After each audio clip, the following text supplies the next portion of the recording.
Hello friends, welcome back to my channel Simna's Food World. അപ്പോൾ ഇതേ ഇന്ന് ഞാൻ വന്നിട്ടുള്ളത് നല്ലൊരു സ്വീറ്റ് ആയിട്ടുള്ള റെസിപ്പി ആയിട്ടാണ് ട്ടോ. അപ്പോൾ ഈ ഒരു റെസിപ്പി നമ്മൾ റെഡിയാക്കി എടുക്കാനായിട്ട് പോകുന്നത് പാലും അതേപോലെ അവലും വെച്ചിട്ടാണ്. അപ്പോൾ എല്ലാവരും റെഡിയാക്കി നോക്കുക. മധുരമൊക്കെ ഇഷ്ടപ്പെടുന്നവർക്ക് നല്ലൊരു റെസിപ്പി തന്നെയായിരിക്കും കേട്ടോ. അപ്പോൾ റെഡിയാക്കി നോക്കിയിട്ട് നിങ്ങളുടെ അഭിപ്രായങ്ങളൊക്കെ അറിയിക്കുക. അതുപോലെ ചാനലിലെ വീഡിയോസൊക്കെ ആദ്യമായിട്ട് ആരെങ്കിലും കാണുകയാണെങ്കിൽ സബ്സ്ക്രൈബ് ചെയ്യാൻ മറക്കരുത്. അപ്പോൾ പാലും അവലൊക്കെ എല്ലാവരുടെ അടുത്തും എപ്പോഴും ഉണ്ടാകുന്ന സാധനമാണ്. വീഡിയോ കണ്ട് ഇഷ്ടപ്പെട്ടാൽ പെട്ടെന്ന് തന്നെ ഉണ്ടാക്കിക്കോളൂ കേട്ടോ. അപ്പോൾ നമുക്ക് പെട്ടെന്ന് തന്നെ ഈ റെസിപ്പി എങ്ങനെ റെഡിയാക്കും നോക്കാം. ഈ ഒരു റെസിപ്പി റെഡിയാക്കാനായിട്ട് ഇതേ ഞാനിപ്പോൾ ഇവിടെ എടുത്തിട്ടുള്ളത് 1 കപ്പോളം അവലാണ്. അപ്പോൾ ഞാനിവിടെ എടുത്തിട്ടുള്ളത് വെള്ള അവിലാട്ടോ. അപ്പം നിങ്ങളുടെ കയ്യിൽ ബ്രൗൺ അവിലാണ് ഉള്ളതെങ്കിൽ അതെടുത്താലും മതിയാവും കേട്ടോ. അപ്പോൾ എൻ്റെ ഈ 1 കപ്പ് എന്ന് പറയുന്നത് 250 ml ആട്ടോ. അപ്പോൾ 1 കപ്പ് നിറയെ അവല് നമുക്ക് ഈ ഒരു പാത്രത്തിലോട്ട് ഇട്ട് കൊടുക്കാം. അപ്പോൾ ഈ ഒരു കപ്പിന്റെ അളവ് നിങ്ങൾ നോക്കണ്ട, ഞാൻ എല്ലാവർക്കും മനസ്സിലാവുന്ന രീതിയിൽ ഒന്ന് പറഞ്ഞതേ ഉള്ളൂ. നിങ്ങൾ ഏത് കപ്പിലാണോ അല്ലെങ്കിൽ ഏത് പാത്രത്തിലാണോ അവല് അളന്നെടുക്കുന്നത് അതേ സെയിം പാത്രത്തിലായിരിക്കണം ഈ റെസിപ്പിക്ക് വേണ്ടുന്ന എല്ലാ ഇൻഗ്രീഡിയൻസും എടുക്കാനായിട്ട് കേട്ടോ. അപ്പോൾ അതൊന്ന് ശ്രദ്ധിച്ചേക്കുക. ഇനി ഇതിലോട്ട് ഒരു 3 ടീസ്പൂണോളം വെള്ളം, അതായത് സാധാരണ വെള്ളം കേട്ടോ, നമുക്കൊന്ന് ഒഴിച്ചു കൊടുക്കാം. എന്നിട്ട് അത് കൈ വെച്ചിട്ട് നന്നായിട്ടൊന്ന് മിക്സ് ചെയ്ത് കൊടുക്കാം. നമ്മൾ ഇട്ട് കൊടുത്ത അവല് ഒന്ന് സോഫ്റ്റ് ആവാൻ വേണ്ടിയിട്ടാണ് കേട്ടോ ഇങ്ങനെ ചെയ്യുന്നത്. അത് ജസ്റ്റ് ഒന്ന് നിങ്ങൾ ആ ഒരു കൈ വെച്ചിട്ടൊന്ന് കുഴച്ചെടുത്താൽ മതി. ഇനി ഇതേ ഒരു പാനിലോട്ട് 2 ടേബിൾ സ്പൂൺ നെയ്യ് ഞാൻ ഒഴിച്ചു കൊടുത്തിട്ടുണ്ട്. സാധാരണ പശു നെയ്യ് കേട്ടോ. ആ നെയ്യ് ഒന്ന് ചൂടാവുന്ന സമയത്ത് നമ്മൾ നേരത്തെ നനച്ചെടുത്ത അവല് കംപ്ലീറ്റ് ആയിട്ട് നമുക്ക് ഇതിലോട്ട് ഇട്ട് കൊടുക്കാം.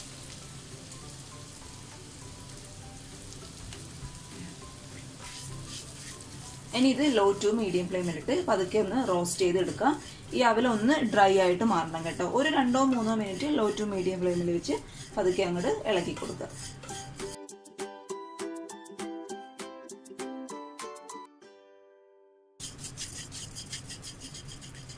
അവല് ഒന്ന് ചൂടാവുന്ന സമയം കൊണ്ട് 1 ടേബിൾ സ്പൂണോളം തേങ്ങ ഞാൻ ഇതിലോട്ട് ചേർത്ത് കൊടുക്കുന്നുണ്ട്.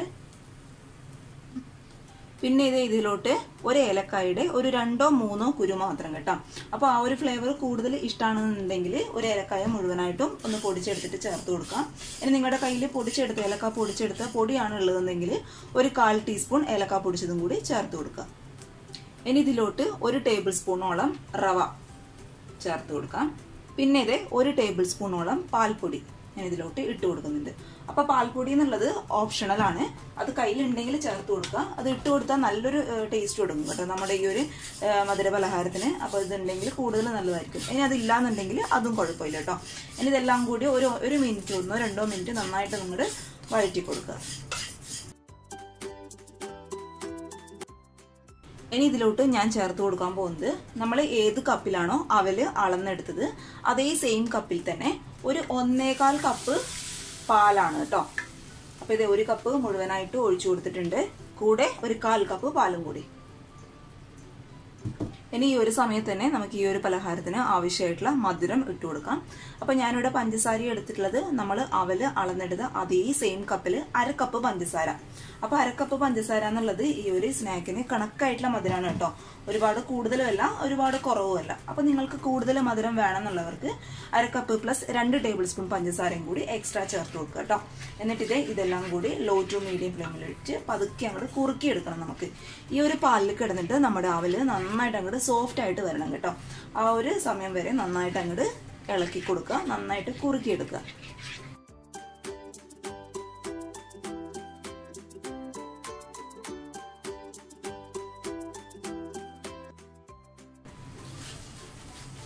ഇത് അത്യാവശ്യം നന്നായിട്ട് കുറുകി വന്നിട്ടുണ്ട്. ഇങ്ങനെയല്ല കേട്ടോ, ഇതെല്ലാം കൂടി പാനിൽ നിന്ന് നമ്മൾ മുന്നേ അലുവയുടെ റെസിപ്പിക്ക് ചെയ്തിട്ടുണ്ടായിരുന്നില്ലേ, ആ ഒരു പരുവാവും. കംപ്ലീറ്റ് ആയിട്ട് പാനിൽ നിന്ന് ഇങ്ങോട്ട് വിട്ട് വരുന്ന പരുവം വരെ പതുക്കെ അങ്ങോട്ട് ഇളക്കി കൊടുക്കുക കേട്ടോ. ഏറ്റവും ലോ ടു മീഡിയം ഫ്ലെയിമിൽ വെച്ചിട്ട് വേണം ഇളക്കി എടുക്കാനായിട്ട്. കാരണം അപ്പോഴേ നമ്മൾ ചേർത്ത് കൊടുത്ത അവലിൻ്റെ ആ ഒരു പച്ച സ്മെല്ല് ഉണ്ടാവില്ലേ, അതങ്ങോട്ട് കംപ്ലീറ്റ് ആയിട്ട് പോകത്തുള്ളൂ. അതുകൊണ്ട് പതുക്കെ നമുക്ക് ഇളക്കി കൊടുക്കാം.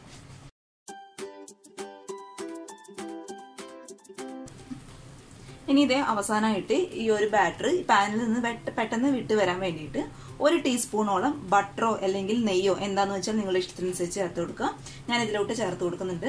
ഞാനിപ്പോൾ ചേർത്ത് കൊടുത്തത് ബട്ടറാണ് കേട്ടോ. അപ്പം നേരത്തെ നമ്മൾ നെയ്യ് ചേർത്ത് കൊടുത്തില്ലേ, അപ്പോൾ അതിന് ഇനി നമുക്ക് ബട്ടർ ചേർത്ത് കൊടുക്കാം. രണ്ടിൻ്റെയും കൂടി ആ ഒരു ഫ്ലേവർ ആകുമ്പോൾ നമ്മുടെ ഒരു സ്നാക്ക് നല്ലൊരു ടേസ്റ്റ് ആയിരിക്കും കേട്ടോ. അപ്പോൾ ഇത് ചേർക്കുമ്പോൾ നമ്മുടെ കണ്ടോ ഇത് പെട്ടെന്ന് ഇങ്ങോട്ട് വിട്ട് വന്നോളും. അതിന് വേണ്ടിയിട്ടാണ് കേട്ടോ നന്നായിട്ട് ഇത് ചേർത്ത് കൊടുക്കുന്നത്. അപ്പോൾ 1 ടീസ്പൂൺ അല്ലെങ്കിൽ അര ടീസ്പൂണോളം ചേർത്ത് കൊടുത്താലും മതിയാവും കേട്ടോ. ഇനി എല്ലാം കൂടി നന്നായിട്ടൊന്ന് മിക്സ് ചെയ്ത് കൊടുക്കുക. ഇങ്ങനെ ഇളക്കുമ്പോൾ എല്ലാം കൂടി ഇതേ ഒരുമിച്ചിട്ട് ഇങ്ങനെ കറങ്ങണം കേട്ടോ. അതാണ് അതിന്റെ കറക്റ്റ് പരുവെന്ന് പറയുന്നത്. ഇത് ഏകദേശം ഒന്ന് റെഡി ആയിട്ടുണ്ട്. ഇനി നമ്മുടെ ബട്ടർ ഇത് ഒന്ന് ഉരുകി കഴിയുമ്പോഴേക്കും നമുക്ക് സ്റ്റൗ അങ്ങോട്ട് ഓഫ് ചെയ്യാം. ഇനി ഇത് ചൂടാറാനായിട്ട് നമുക്ക് മറ്റൊരു പാത്രത്തിലോട്ട് അങ്ങോട്ട് മാറ്റി കൊടുക്കാം. അപ്പോൾ ഇത് ചൂടാറുന്ന സമയം കൊണ്ട് നമുക്കിതിന് ആവശ്യമായിട്ടുള്ള ഡെസിക്കേറ്റഡ് കോക്കനട്ട് ഒന്ന് റെഡിയാക്കി എടുക്കാം. അപ്പോൾ അത് നിങ്ങൾ ഓൾറെഡി മാർക്കറ്റിൽ നിന്നൊക്കെ വാങ്ങിക്കുന്നവരാണെങ്കിൽ ഈ ഒരു സ്റ്റെപ്പ് ചെയ്യേണ്ട ആവശ്യമില്ല കേട്ടോ. പക്ഷേ നമുക്ക് വീട്ടിൽ നമ്മുടെ തേങ്ങയൊക്കെ ഉപയോഗിച്ചിട്ട് നമുക്ക് ഈ ഡെസിക്കേറ്റഡ് കോക്കനട്ട് എളുപ്പത്തിൽ റെഡിയാക്കി എടുക്കാവുന്നതേ ഉള്ളൂ. അപ്പോൾ നമുക്കതെങ്ങനെ ചെയ്യുന്നതും കൂടി ഒന്ന് നോക്കാം. ഈ ഒരു ബ്രൗൺ ഭാഗം ഈ ഒരു തൊലിയൊക്കെ നമുക്കൊരു കത്തി വെച്ചോ അല്ലെങ്കിൽ ഒരു പീലറോ വെച്ചിട്ട് ആ ഒരു ബ്രൗൺ ഭാഗമൊക്കെ അങ്ങോട്ട് പോയി കളയാം കേട്ടോ. അപ്പോൾ എനിക്ക് തോന്നുന്നു പീലറിനേക്കാളും കുറച്ചും കൂടി എളുപ്പത്തിൽ തൊലി പോക്കാനായിട്ട് കഴിയുന്നത് കത്തിയെ കൊണ്ട് തന്നെയാണ് കേട്ടോ. അപ്പോൾ ഷാർപ്പായിട്ടുള്ള ഒരു കത്തി എടുക്കുക. എന്നിട്ട് ഇതേ ഈ ഒരു ബ്രൗൺ ഭാഗമൊക്കെ പതുക്കെ അങ്ങോട്ട് പോയി കളയുക. കൈയൊന്നും മുറിക്കാതെ പതുക്കെ അങ്ങോട്ട് ചെയ്ത് കൊടുക്കുക കേട്ടോ. അപ്പോൾ ഇതേ തൊലിയൊക്കെ കംപ്ലീറ്റ് ആയിട്ട് ഞാൻ കളഞ്ഞിട്ടുണ്ട്. എന്നിട്ട് ഇതേ ചെറുതായിട്ട് ഇതേ ഇങ്ങനെ കട്ട് ചെയ്ത് എടുത്തിട്ടുണ്ട് കേട്ടോ. ഇനി നമുക്കിത് മിക്സിയുടെ ജാറിലിട്ട് ഒട്ടും വെള്ളം ചേർക്കാതെ നന്നായിട്ടൊന്ന് പൊടിച്ചെടുക്കണം. തേങ്ങ ഒരിക്കലും അരച്ചെടുക്കാനായിട്ട് പാടില്ല. ഈ ഒരു ഉണക്ക് തേങ്ങയൊക്കെ ആണെങ്കിൽ പെട്ടെന്ന് അങ്ങ് പൊടിഞ്ഞ് കിട്ടും കേട്ടോ നമുക്ക്. അപ്പോൾ സാധാരണ നിങ്ങൾ മിക്സിയുടെ ജാറിൽ നോർമൽ മോഡിലല്ലേ ഇട്ട് അരയ്ക്കാറ്, അതിന്റെ നേരെ ഓപ്പോസിറ്റ് മോഡ്, അതായത് വിപ്പിംഗ് മോഡിൽ ഇട്ടിട്ട് ജസ്റ്റ് ഒന്ന് ക്രഷ് ചെയ്ത് എടുക്കുക കേട്ടോ. അതായത് മിക്സിയുടെ ജാറിൽ ഒട്ടും വെള്ളം ഉണ്ടാവാൻ പാടില്ല. അത് നമ്മൾ പൊടിച്ചെടുക്കുമ്പോൾ ഒട്ടും വെള്ളം ചേർക്കാനും പാടില്ല. അപ്പോൾ ഞാനിത് പെട്ടെന്നൊന്ന് വിപ്പ് ചെയ്തെടുത്തിട്ട് വരാം. അപ്പോൾ ഇതേ തേങ്ങ മിക്സിയുടെ ജാറിലിട്ട് ഞാൻ നന്നായിട്ട് പൊടിച്ചെടുത്തിട്ടുണ്ട്. അപ്പോൾ പൊടിച്ചെടുക്കുമ്പോൾ ശ്രദ്ധിക്കുക, ഒരുപാട് അങ്ങ് അരിഞ്ഞു പോകാനായിട്ട് പാടില്ല. ഞാൻ നേരത്തെ പറഞ്ഞ പോലെ ഒന്ന് ജസ്റ്റ് ഒന്ന് വിപ്പ് ചെയ്ത് എടുത്താൽ തന്നെ തേങ്ങയുടെ ഈ ഒരു രീതിയിൽ നന്നായിട്ട് അങ്ങോട്ട് പൊടിഞ്ഞ് കിട്ടും കേട്ടോ. ഇനി തേങ്ങയിലെ വാട്ടർ കണ്ടന്റും ആ ഒരു എണ്ണമയൊക്കെ കംപ്ലീറ്റ് ആയിട്ട് കളയാൻ വേണ്ടിയിട്ട് നന്നായിട്ട് ചൂടായ ഒരു പാനിലോട്ട് നമുക്ക് ഈ തേങ്ങയുടെ ഈ ഒരു പൊടി കംപ്ലീറ്റ് ആയിട്ട് അങ്ങിട്ട് കൊടുക്കാം. എന്നിട്ട് ചൂടായി കിടക്കുന്ന ഈ പാനിൽ തീ കംപ്ലീറ്റ് ആയിട്ട് അങ്ങോട്ട് ലോ ഫ്ലെയിമിൽ ഇടുക കേട്ടോ. കാരണം നമ്മൾ മീഡിയം ടു ഹൈ ഫ്ലെയിമിൽ ഇടുകയാണെങ്കിൽ ഈ തേങ്ങയുടെ കളർ അങ്ങ് പെട്ടെന്ന് അങ്ങ് മാറിക്കിട്ടും. ആ ഒരു വെള്ള കളർ നമുക്കങ്ങ് നഷ്ടമാകും കേട്ടോ. അതുകൊണ്ടാണ് ഏറ്റവും ലോ ഫ്ലെയിമിലിട്ട് ഇതൊരു 3-4 മിനിറ്റ് ഒന്ന് റോസ്റ്റ് ചെയ്തെടുക്കുക. അപ്പോൾ ആ തേങ്ങയിൽ ആ തേങ്ങയൊക്കെ നന്നായിട്ട് ഡ്രൈ ആയിട്ട് നമുക്ക് ഡെസിക്കേറ്റഡ് കോക്കനട്ടായിട്ട് കിട്ടും. അപ്പം നമുക്കിത് പതുക്കെ ലോ ഫ്ലെയിമിലിട്ട് ഒരു 3-4 മിനിറ്റ് നന്നായിട്ട് അങ്ങോട്ട് വറുത്തെടുക്കാം.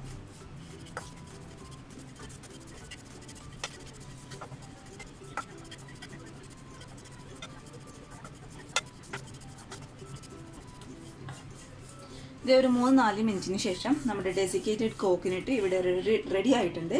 അതിന്റെ പരുവം എങ്ങനെ മനസ്സിലാകുന്ന വെച്ചാൽ നമ്മൾ കൈ കൊണ്ട് ഇങ്ങനെ തൊട്ട് നോക്കുമ്പോൾ നമ്മുടെ തേങ്ങ നന്നായിട്ട് ഡ്രൈ ആയിരിക്കും. പിന്നെ എണ്ണമയൊന്നും കയ്യിൽ ഒട്ടും ഉണ്ടാവില്ല കേട്ടോ. ആ ഒരു പരുവെത്തുമ്പോൾ സ്റ്റൗ പതുക്കി അങ്ങോട്ട് ഓഫ് ചെയ്യാം.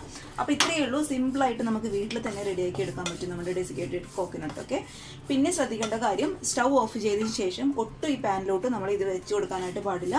അത് വേഗം തന്നെ മറ്റൊരു പ്ലേറ്റിലോട്ട് മാറ്റി കൊടുക്കുക കേട്ടോ. കാരണം ഈ ഒരു പാനിൽ തന്നെ ഇരുന്ന് കഴിഞ്ഞാൽ നമ്മുടെ ആ ഒരു തേങ്ങയുടെ കളറൊക്കെ ചേഞ്ച് ആവാനുള്ള സാധ്യതയുണ്ട് ആ ഒരു പാനിന്റെ ചൂടിൽ കിടന്നിട്ട്. അതുകൊണ്ട് ഇത് പെട്ടെന്ന് തന്നെ നമുക്ക് മറ്റൊരു പ്ലേറ്റിലോട്ട് അങ്ങോട്ട് മാറ്റി കൊടുക്കാം. ഇവിടെ ചൂടാറാനായിട്ട് മാറ്റി വെച്ച് ഈ ഒരു അവലിന്റെ മിക്സ് അത്യാവശ്യം ചൂട് മാറിയിട്ടുണ്ട്.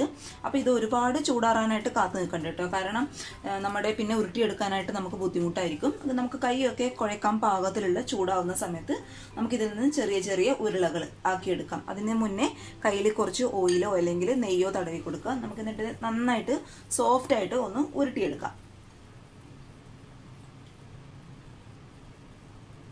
എനിക്ക് ഇതിന്റെ മുകളിലോട്ട് ഒരു ഭംഗിക്ക് വേണ്ടിയിട്ട് കുറച്ച് കാഷ്യൂനട്ട് ഞാനിങ്ങനെ കുറച്ച് ചെറുതായിട്ട് കട്ട് ചെയ്ത് എടുത്തിട്ടുണ്ട്. അത് നമുക്ക് ഇതിന്റെ മുകളിലോട്ടായിട്ട് വെച്ച് കൊടുക്കാം കേട്ടോ.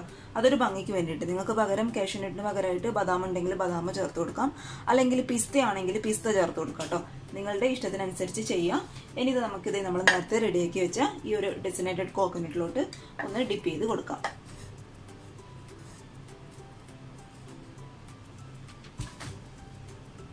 അപ്പോൾ ഇതുപോലെ എല്ലാം അങ്ങോട്ട് ചെയ്തെടുക്കുക കേട്ടോ.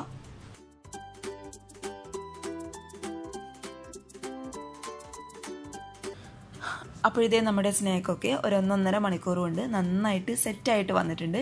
അപ്പോൾ ഇത് ഇന്ന് കഴിക്കുന്നതിനേക്കാൾ കൂടുതൽ ടേസ്റ്റ് നാളെ കഴിക്കുന്നതായിരിക്കും കേട്ടോ. കാരണം അപ്പോഴാണ് നമ്മുടെ അവലും പാലൊക്കെ ഒന്ന് കട്ടിയായിട്ട് വരുമ്പോഴാണ് കഴിക്കാനായിട്ട് കൂടുതൽ ടേസ്റ്റ് ഉണ്ടാവുക. പിന്നെ നിങ്ങൾക്ക് തീരെ ക്ഷമയില്ല എന്നുണ്ടെങ്കിൽ ഇന്ന് തന്നെ കഴിച്ചോളൂ കേട്ടോ. പിന്നെ ഇത് ഫ്രിഡ്ജിലൊന്നും വയ്ക്കേണ്ട ആവശ്യമില്ല. പുറത്ത് തന്നെ നന്നായിട്ട് ഒരു ടൈറ്റ് ആയിട്ടുള്ള ഒരു കണ്ടെയ്നറിൽ അടച്ച് വെച്ച് സൂക്ഷിച്ചാൽ മതി കേട്ടോ. പിന്നെ നിങ്ങൾ റെസിപ്പീസൊക്കെ ഈ ഒരു റെസിപ്പി മാത്രമല്ല ഏത് റെസിപ്പിയും ട്രൈ ചെയ്ത് നോക്കിയിട്ട് ഒന്ന് എനിക്ക് ഫോട്ടോസൊക്കെ മെയിൽ ഐ ഡിയിലോട്ട് ഒന്ന് അയച്ചു തരും കേട്ടോ. മെയിൽ ഐ ഡി ഞാൻ താഴെ ഡിസ്ക്രിപ്ഷൻ ബോക്സിൽ കൊടുക്കാം. ഈ റെസിപ്പി മാത്രമല്ല ഏത് റെസിപ്പിയും. കാരണം 2-3 പേര് എനിക്ക് ഓൾറെഡി ഫോട്ടോസൊക്കെ സെൻഡ് ചെയ്ത് തന്നിട്ടുണ്ടായിരുന്നു. അപ്പോൾ നിങ്ങൾ എല്ലാവരും കൂടി ഒന്ന് അയച്ചു തരാണെങ്കിൽ എനിക്ക് കുറച്ചും കൂടി ഉപകാരമാകും. കാരണം എനിക്ക് നിങ്ങൾ ട്രൈ ചെയ്തിട്ടുള്ള ആ ഒരു റെസിപ്പിയും അതുപോലെ ഫോട്ടോ നിങ്ങളുടെ പേരൊക്കെ വെച്ചിട്ട് ഒരു വീഡിയോ ചെയ്യണമെന്ന് ആഗ്രഹമുണ്ട്. അപ്പോൾ പറ്റുകയാണെങ്കിൽ എല്ലാവരും ഒന്ന് അയച്ചു തരിക. എനിക്ക് കുറച്ചും കൂടെ അതൊരു ഉപകാരമാകും കേട്ടോ. അപ്പോൾ വീഡിയോ എല്ലാവർക്കും ഇഷ്ടമായെന്ന് വിചാരിക്കുന്നു. ഇഷ്ടമായെങ്കിൽ തീർച്ചയായിട്ടും ലൈക്ക് ചെയ്യാതെ പോകരുത്. അതുപോലെ ഷെയർ ചെയ്യണമെന്ന് ആഗ്രഹിക്കുന്നവർ ഷെയർ ചെയ്യുക. പിന്നെ ഇതുവരെ സബ്സ്ക്രൈബ് ചെയ്യാത്തവർ വീഡിയോ ആദ്യമായിട്ട് ആരെങ്കിലും കാണുകയാണെങ്കിൽ സബ്സ്ക്രൈബ് ചെയ്യുക കേട്ടോ. അപ്പോൾ സബ്സ്ക്രൈബ് ചെയ്താൽ മാത്രം പോരാ, തൊട്ടടുത്തുള്ള കുഞ്ഞു ബെല്ലൈക്കൺ കൂടി ഇനാബിൾ ചെയ്ത് ഓൾ എന്നുള്ള ഓപ്ഷൻ ക്ലിക്ക് ചെയ്താൽ മാത്രമേ ഇനി ഇടാൻ പോകുന്ന നല്ല നല്ല വീഡിയോസ് നിങ്ങൾക്ക് പെട്ടെന്ന് നോട്ടിഫിക്കേഷനായിട്ട് വരും. അപ്പോൾ നാളെ ഒരു നല്ല വീഡിയോ ആയിട്ട് കാണും വരെ thank you for watching Simnas food world. By.